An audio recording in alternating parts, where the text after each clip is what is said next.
สบายดีพี่น้องทักทายสบายดีพี่น้องเบิดสุขุสุคนมื่อนี้ออกมาสีเขาพี่น้องจ้ามีเขาอยู่4 ศอกเขากับบ่แม่นเขาบ่อื่นผู้ใกล้ดอกเขาเฮือนแม่แก้ว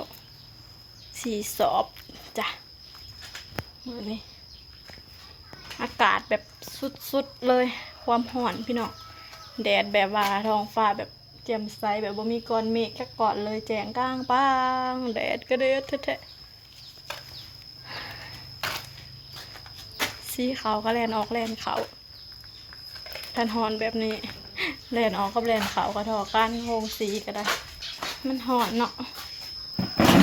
หายใจบ่ทั่วท้องจักฝุ่นจักหอนจักอ้าวตั้งไหนก็สู้คือเก่าพี่น้องจ้า